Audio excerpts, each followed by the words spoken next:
independent review of Hospital Food 2020 stated the NHS is one of the largest providers of food and drink services in the country, providing over 199 million meals per year for patients, staff and visitors, but we know that catering in hospitals is not as good as it always could be. Whilst a lot of hospitals are opening their kitchens 24/7, some can't do that. So how can hospitals provide high quality hot food 24 hours a day? Today we're talking with Luke and Emily from Kitchen Prep to see how that can be really achieved. Hello Luke, hello Emily. Hello. How are you? Okay. I'm good, are you? Yes, thank you. Good stuff. Right, I've got some questions, so I'll just get cracking and we'll find out all about yourselves. Who are Luke Skidmore and Emily Willis? So Luke Skidmore, I'm based over in Nottingham, a little town called Long Eaton. So throughout COVID, I was into concierge. With the travel restrictions, I couldn't travel anymore. Yeah. So we ended up buying a couple of kitchens in Long Eaton and set up a sort of CPU where we could manufacture food. Right. There were so many different things going on at the time, hog roasts, gym bars, etc. Right. Our passion was for manufacturing natural meals that we could try and sell into the NHS and key workers. Brilliant. Cool. My name's Emily. I'm from Mansfield Woodhouse, and I was working as a key worker at the time when Luke bought his kitchens. Right, brilliant. So tell me about Kitchen Prep. Tell me all about Kitchen Prep. Where it came from. Why did you start this business? So I think when we got the kitchens, I think it was 2020. Yeah. There was all sorts going on. We had hog roast, gym bars, etc. We bought a catering company that already existed. But after like a year or something of messing around with all these different ideas, our passion was into the manufacturing of natural meals. So I think me and Emily got together, I think it was 2020 as well. And she was working for her family business in care homes. And I could see the strain coming home and the phone calls at early hours in the morning and the pressure and not eating correctly. I wasn't eating correctly sometimes because, trying to grow a business and Emily was like really struggling. So a part of what we was doing within the kitchen was manufacturing meals. Yeah. But I think a lot of the time you were seeing a lot of people doing chilled range, and we found the problem with that was it was going out of date within 2 or 3 days. Yeah. So we tried to think of a way that for like food waste was a big thing to us. Yeah. So we went down the frozen route, sustainability, and I think we was messing around on manufacturing some like frozen meals at the time. Yeah. And we took them home and everyone enjoyed them, didn't they? That's how it started, really, just kind of having them ourselves. And then we thought that it could really work as a business and support more key workers. A lot of Emily's friends were police officers, nurses, and they were struggling with the same thing.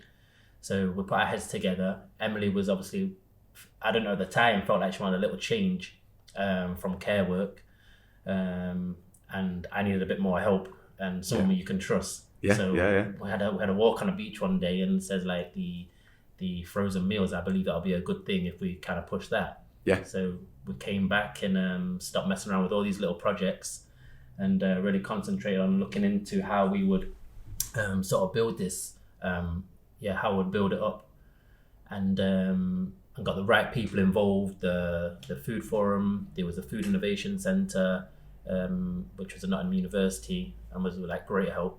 And we kind of found out what we would need to sell to the public, and they kind of showed us a way, and then we grew from there really. But the meals they're not just like your basic frozen meals, are they? No, healthier options, fresher kind of natural food.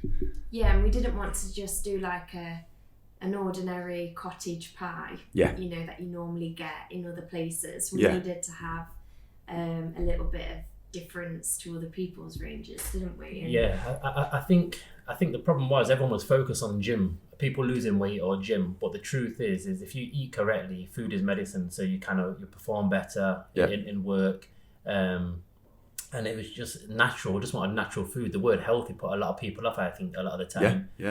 Because people think bland or it's diet food, but it's just creating a natural, honest, just tasty dish. That's what we wanted to go for, right? Yeah. Well, you had Nicole helping you with the dishes, didn't you? Yeah, sorry, we had Nicole Mann, NM Nutrition. So how we started with her. So he would design the dishes, and then send over the recipe to us, and then just making sure that we could tweak it. So when you reheat it in the microwave, so our plan was to make everything as simple as possible. So if it was going to go into key worker locations, we know time is of the essence, and we wanted to make it simple. So you just you get your product, put it in the microwave, and it still tastes fresh. So a lot of people had the mentality of a frozen meal and microwave is nonsense. It's sort of like an Iceland cheap sort of a supermarket Not that meal. there's anything wrong with Iceland. No, I understand. You know. It's, But we're just so sort of passionate about what we're doing, and get our supplies from local sources. And just keep it natural. It needed to be food that we wanted to eat, you know. So we are proud of that, aren't we? Yeah, most definitely. We enjoy them. We live off them. They're just so easy to come home, get it out the freezer, pop it straight in the microwave, and it doesn't taste like a ready meal. It just tastes fresh. It feels like you've actually cooked it on the day.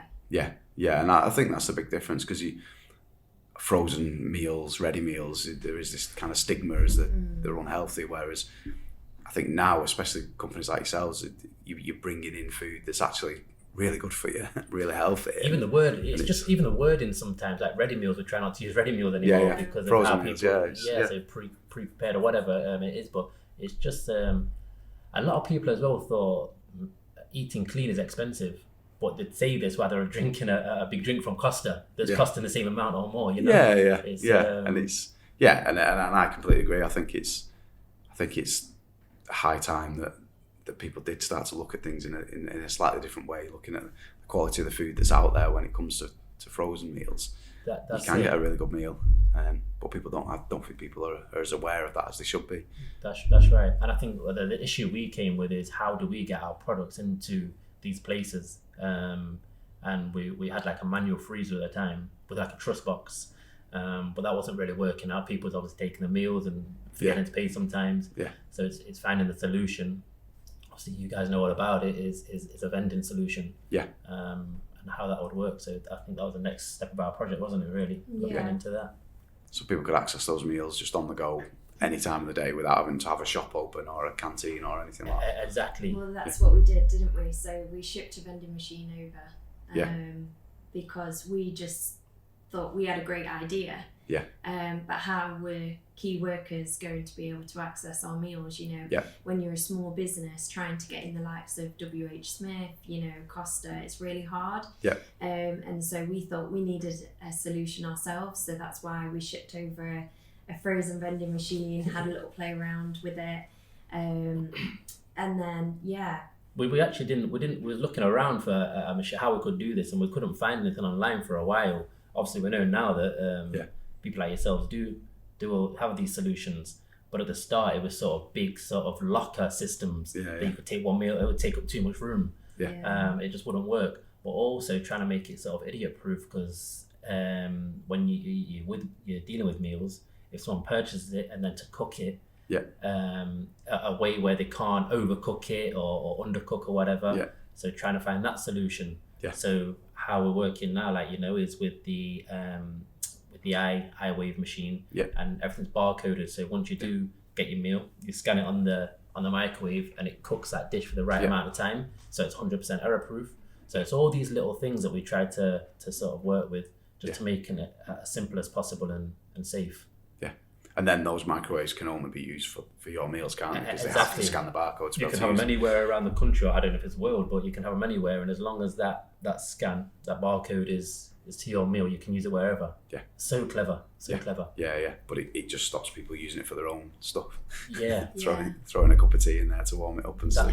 That's it. You don't have any of that, do you? And it's rapid. What, 2 minutes 30 or something for the meal? Well, about 1900 watt, aren't they? So they like twice the power of what you'd find in a domestic microwave. So it's twice the speed, it heats them up, so you're not stood there for ages waiting for it to warm up. There's a lot of stuff on microwaves actually at the moment, but I've got to get the facts, because I always thought microwaves, you know, all the waves, and people say certain things, but they're actually a lot safer than people think, to be fair, with the cooking. That's what it's not like, I think back in the day, years and years ago, they were different, whereas now obviously they can control the technology a lot better, and it's not just firing waves across. Of course, carbon footprint and all that. It's very clever, very clever.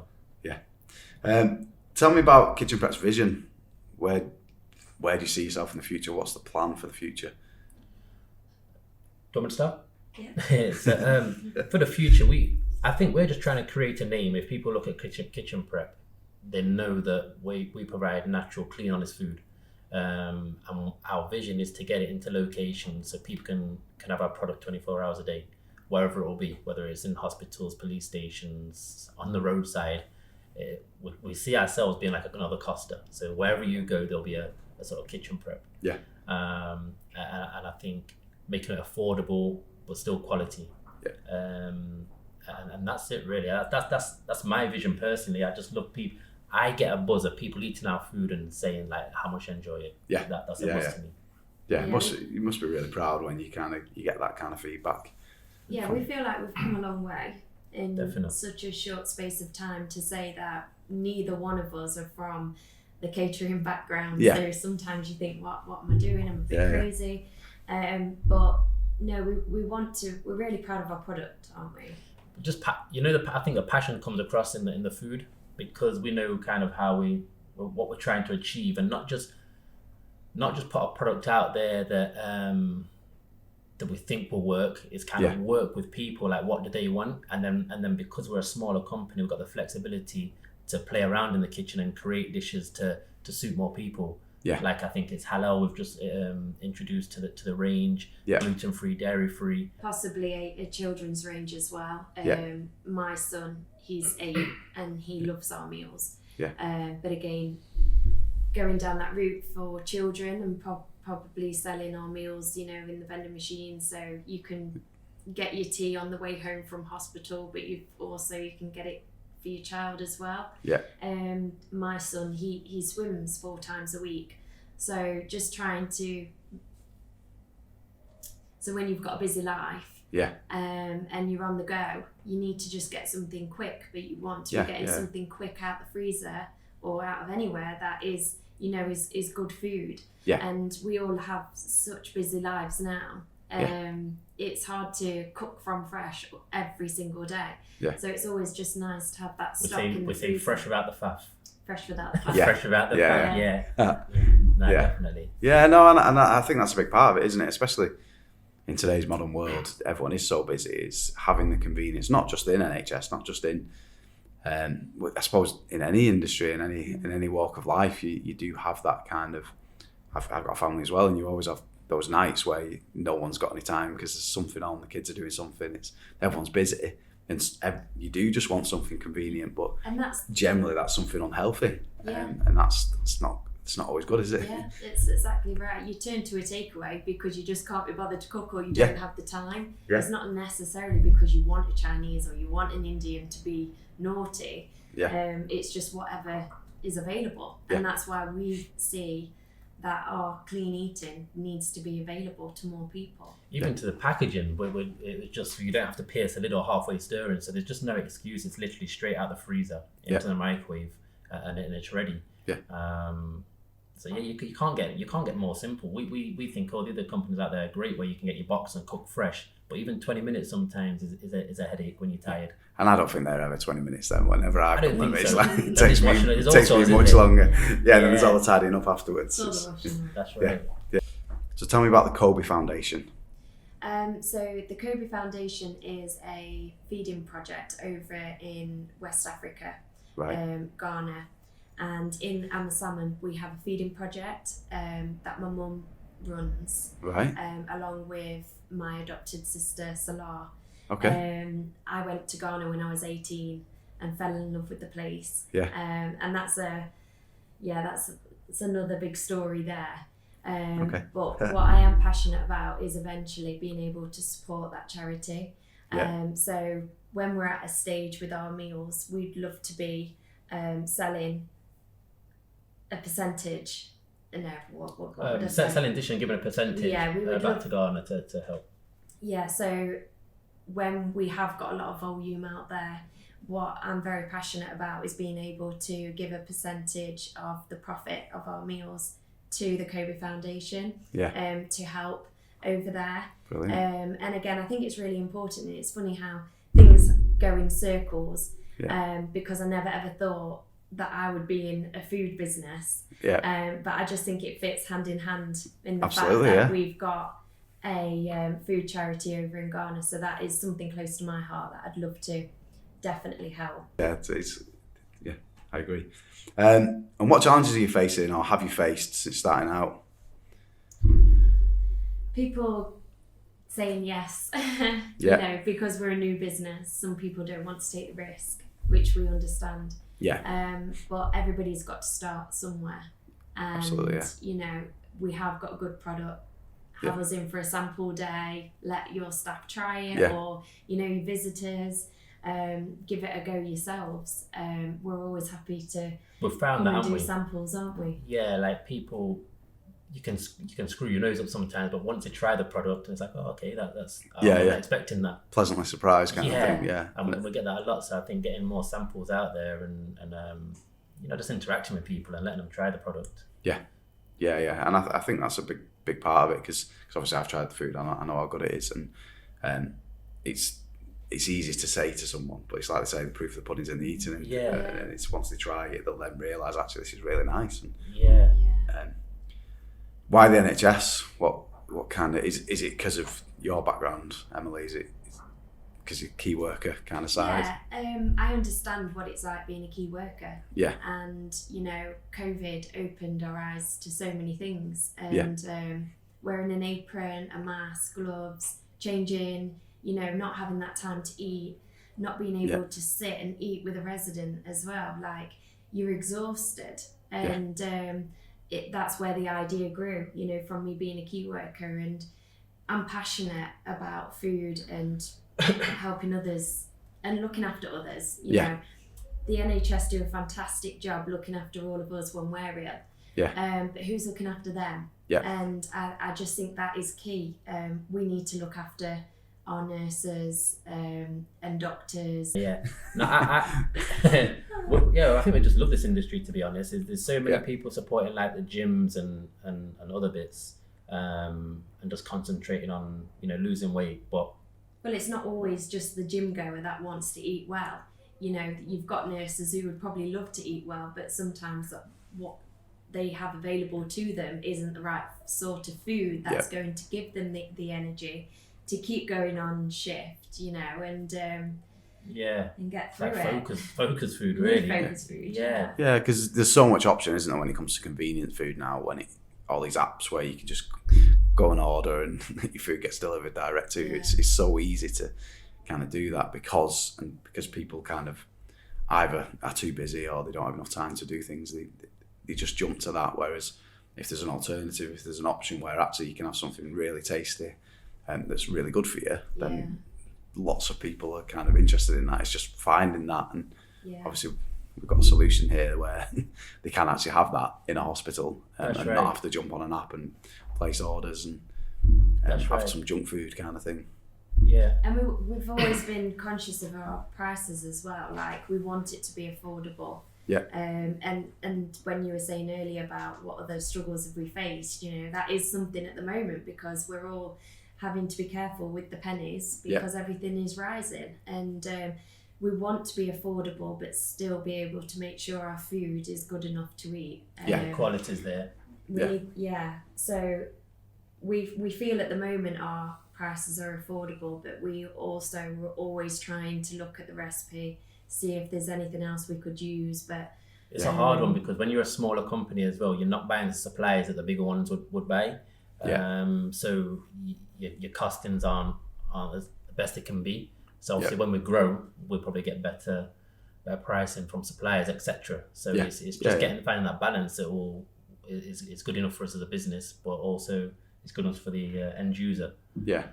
And I guess your suppliers, they're getting price rises on products all the time, aren't they? So often you need to kind of be looking round for, do you need to look at a different supplier for this or that? And that's a challenge in itself, isn't it? We're forever shopping, aren't we, around? Forever. Because we want to keep our prices affordable. Yeah, but you want to keep that quality there as well. So it's that balance that a daily struggle kind of thing, I suppose. Yeah. So we've already talked about kind of the difference or contribution that that you think you can make to the NHS? With the mandated 24-hour food, do you think kitchen prep are the answer to that? So yeah, I believe we're part of the answer. Yeah. There's so many good businesses out there, and I think you can take bits from each one. Like, I believe we've got the food, you've got the vending machines. Yeah. Yeah, no, you're right what you're saying. I think kitchen prep as well, we're sort of big enough to cope but small enough to care. Yeah. Sort of thing. So we're very, very flexible, and we're working with some great people in the NHS. You've got Neely, who's so supportive. You've got Tim Ratcliffe, Philip Shelley, and the passion that they show trying to help people, it kind of goes down to us. Yeah. So we're one of the answers, but there's some great companies out there. We don't want to be the only company. We want competition. We want to kind of bounce off other people. Yeah. But it's all about seeing what people want, and then giving them what they need, sort of thing. Yeah, I think you have to work together, because we're not just one solution. There's so many different trusts that all work very differently as well. And so what we might work for one trust, but not for another one. They might have another solution. And so I think this is why it's absolutely brilliant what Phil Shelley has brought out, and having these showcases and having these talks. It's helped us massively, like the links. At the end of the day, we all want to help the NHS and come up with different solutions. So just being part of that, we're very grateful for. But to never lose the focus of why we've started this, it was always to help key workers. Yeah.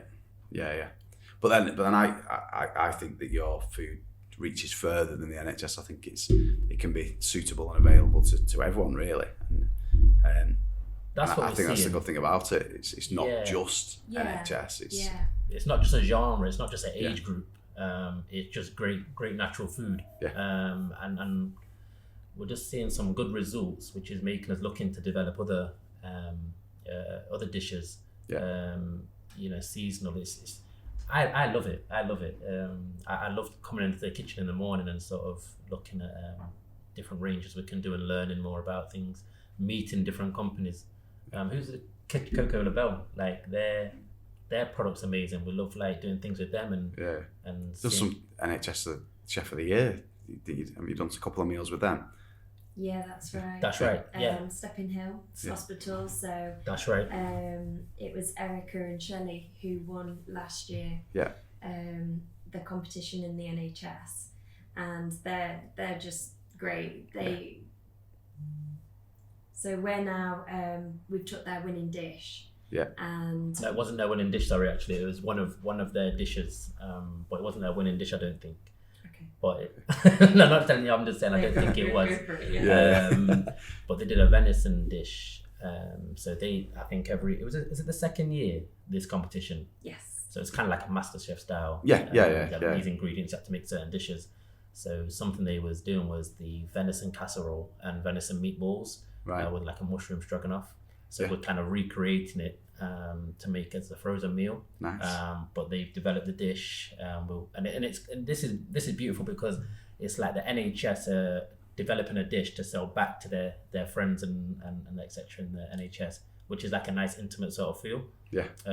But I think that'll be good. That's just a couple of dishes we're going to play around with first, and then look at doing like another range. Yeah. But they're such great help. Help. That's brilliant. Working with the experts, obviously. Yeah, definitely. You can help develop stuff for the NHS. People from the NHS, it's the best way to do it, I think. They're in there. They're seeing what's going on. They're hearing certain things. We just always just want good to be people. a company, Just good people. Yeah. A company that we listen to our customers and what they want. And that's what's so lovely, because we are a small business. We can adapt to our customers. We're not just a huge company saying you've got to have this on your menu. We can adapt. So and I guess you can make changes quite quickly rather than within a big with a huge company. That doesn't happen, does it? It's always... I think you can tell in the food. When you're a smaller company as well, there's love in the food. Sometimes when it's like a big factory, it's just plop onto the tray. But even just putting it into the tray, making sure it's clean. I'm going over the top of speaking, but this is the passion that I believe we put into our food. No, that's great. I think it's brilliant. So we've already, some of the questions that I've kind of already planned, we've answered. Sorry, I didn't mean to go on some mission. No, it's good. That's the whole point of this, really.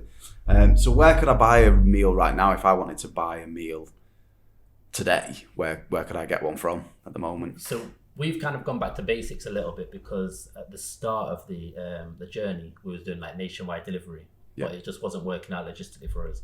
So our plan is to find more outlets across the UK that we can provide to as wholesale, and then they can sell 1s and 2s from their locations. So at the moment we offer direct from Kitchen Prep, so people can come to us and buy 1 or 2 from the front door. We work with Ravenshead Farm Shop, which is based over in Nottingham, Humbleton Barn, which is a fitness studio. Right, okay. There's a lot more we're looking to work with, but at the moment we're just trying to behind the scenes and get the structure correct here, so we can start doing a lot more bulk. Yeah, brilliant. But it is out there, not just in the NHS. You can buy it. Exactly, and that's how we want it to be. We want it to be, like we say, in a lot more places across the UK. Yeah. And how do people get in touch with yourselves if they do want to order something or they want to find out more about it? I keep talking, so Marie talking about gardening, she didn't shut up. Marina's good. So if you want to get in touch with us, you can go online. Do I need to say that? I don't think I have to say that anymore, do you? No. kitchenprepuk.co.uk. So to get in touch, you can find us on our website, kitchenprepuk.co.uk. Done it again. Put that out. Okay. So if you want to get in touch with us, you can go on our website, Kitchen Prep UK, and then also our telephone number is on there. Email address. Or you can just have a look on our Instagram, and we promote our other stockists that are on there, so you can find a stockist. We're on all social platforms, LinkedIn, Facebook, etc. So you just need to search Kitchen Prep and the Kitchen Prep UK. Yeah, Kitchen Prep UK. Okay. And there'll be some exciting stuff coming on our journey. So, brilliant. There's lots of events on, isn't there, coming up over the next few months? And, that's right. More showcases that we'll be attending. So some really exciting things. Yeah, good. No, it is exciting, and it's quite rare in this industry that you kind of you meet companies with the passion that you guys have got. I think it's great, and I think it's kind of so important to this industry, because there's such big changes going on, not just in the NHS, but mostly we're kind of talking about the NHS. There's so many big changes that are coming, and that are being kind of put on the NHS trusts, and it's great that they've got companies like you that can actually help them with that. And it isn't necessarily a one size fits all, is it? There's so many different options. You've got some kitchens that are open in 24 hour, but for a lot of trusts that's too big a cost, because they've got to pay wages, they've got to run running costs and everything like that, all the food, potential food waste as well, which is a big thing coming in the NHS over the next few years as well. There's going to be a big focus on that. So it's having that solution, and I think companies like yourselves are often tick that box in the right way for them, without just putting a frozen old school ready meal that isn't that good for them. They can put something quality, that's fresh product, that's going to be good value for money. People are more educated now on frozen food as well, that obviously frozen food, it pauses the process, so it holds in all your nutrients. It's got sort of ours is a 12-month expiry, so and it's massive, this food waste situation at the minute. So I think people are buying into it because they're realizing it still tastes great. It's got good benefits from being a frozen meal. So I think it's gonna be big. Yeah, I agree. Well, thank you. Thank you. No, thank you. Thanks for your time. It's good seeing you again. We'll see more, I'm sure. Yes, definitely. Kitchen Prep really are changing the industry and giving NHS a food option that's incredible value. Watch this space, guys, because they're not going anywhere. These guys are going to be here for a long, long time, and I'm excited for them. Even the great Bill Gates said, it's the only thing you can't buy. I mean, you can't buy anything. I can buy anything I want, basically, but I can't buy time. And that's kind of your tagline as well, isn't it? Talking about that's right. buying time. Copy somebody. Because you can't buy time. That's so true. No, but it's something Bill Gates said a few years ago. He was talking about all the money he has. But it's the only thing you can't buy. He's married to Bill Gates. This podcast has been brought to you by Refreshment Systems Limited. Edited by Evan Church. Produced by Steve May. Host and writer Jamie Cochran. With special thanks to our guests.